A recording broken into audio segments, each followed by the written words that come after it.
Welcome to this lecture on research methodology. Today, we are going to explore the true meaning and the core objectives of research. Whether you are a zoology student investigating animal behavior or a scientist developing new medicines, understanding how to conduct systematic research is the most powerful tool you will ever learn. Let us dive in and see how we can transform wild guesses into absolute truth. To begin, let us think about how we solve mysteries. Imagine losing your car keys. Running around frantically rarely works, but retracing your steps systematically usually does. This careful approach is exactly what research is. It is not just reading books or summarizing what others have said. It is a highly organized, logical, and deliberate process of gathering and analyzing data to answer a specific question.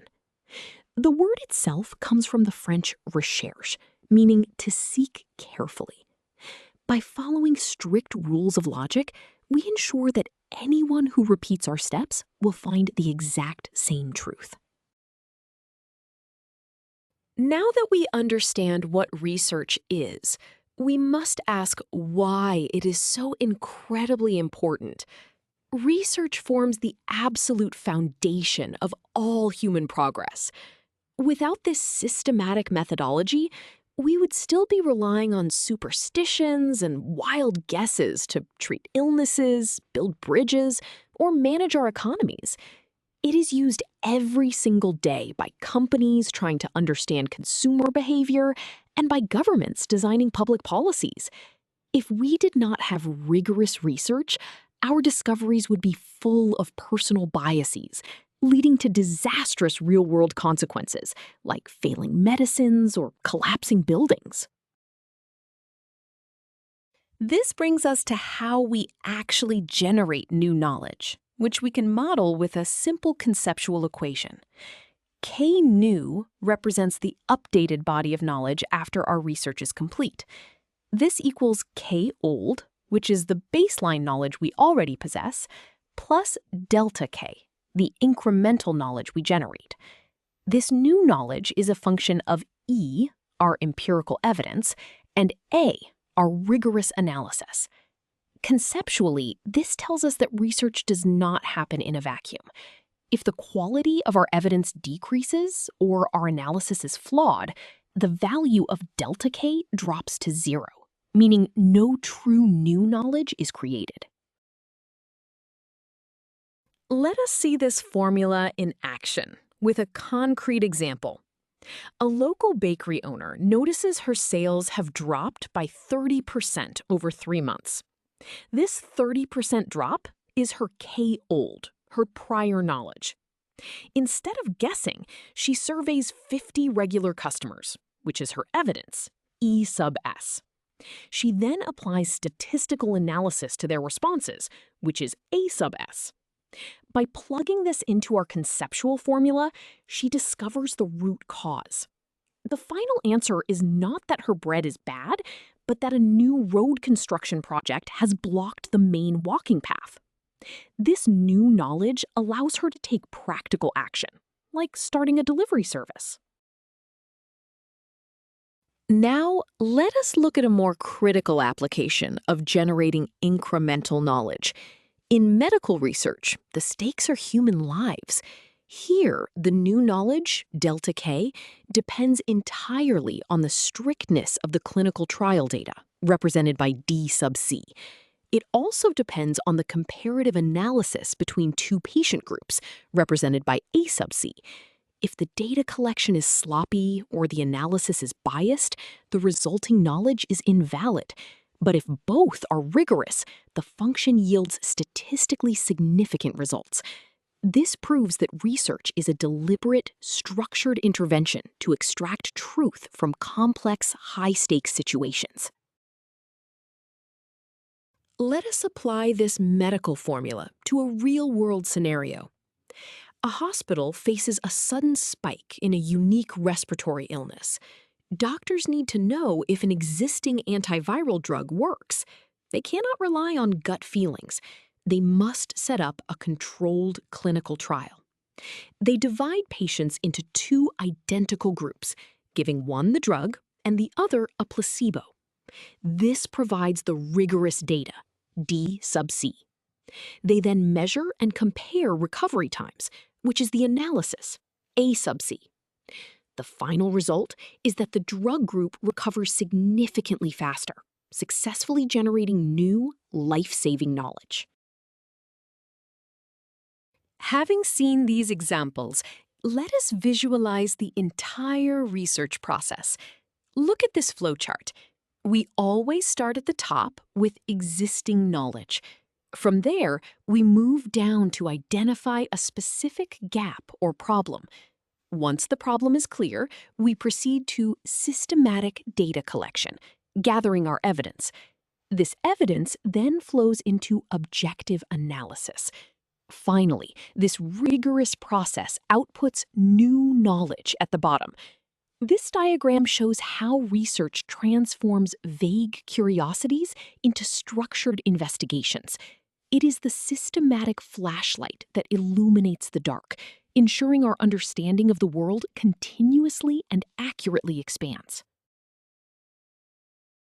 Now that we understand the process, we must define our destination. This brings us to the objectives of research. Think about taking a road trip. You need to know if you are exploring a new city, verifying a restaurant's quality, or solving a specific problem. In research, objectives are the specific, measurable goals you aim to achieve. They fall into 4 categories. Exploratory objectives seek new insights. Descriptive objectives portray characteristics accurately. Diagnostic objectives look at frequencies and associations. And hypothesis testing objectives test causal relationships. Defining these upfront is vital. Without them, you will collect useless data and waste valuable time. Let us look at how we mathematically conceptualize an exploratory objective. When there is very little existing literature, we use this formula. O sub exp stands for the exploratory objective of the study. This is equal to a function of D sub qual, which represents the qualitative data gathered. Notice there are no rigid numerical hypotheses here. This formula tells us that in the early stages of research, our objective is driven entirely by gathering rich, non-numerical insights rather than proving hard facts.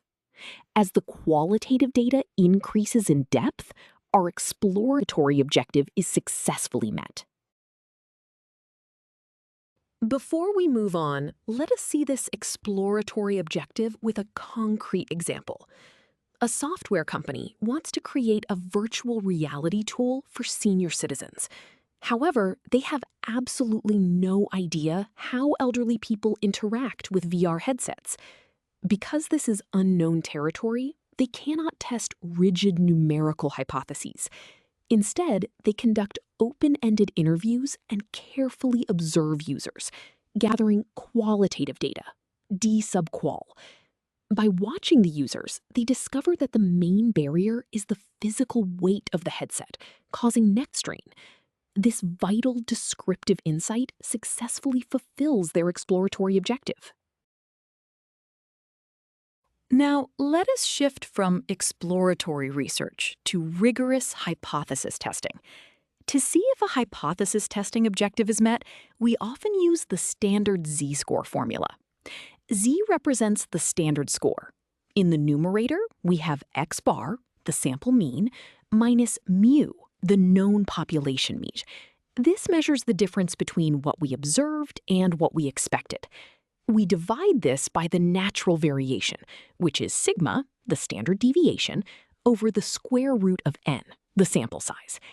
Notice that if the sample size n increases, the denominator becomes smaller, making the z-value larger and our objective easier to achieve. Let us apply this z-score formula to an educational example. A university professor believes that giving students weekly quizzes will drastically increase their final exam scores compared to one massive midterm. He sets up a controlled study. Class A receives weekly quizzes, and their sample mean, X bar, is 85. Class B follows the traditional structure, representing the historical population mean, mu, of 78.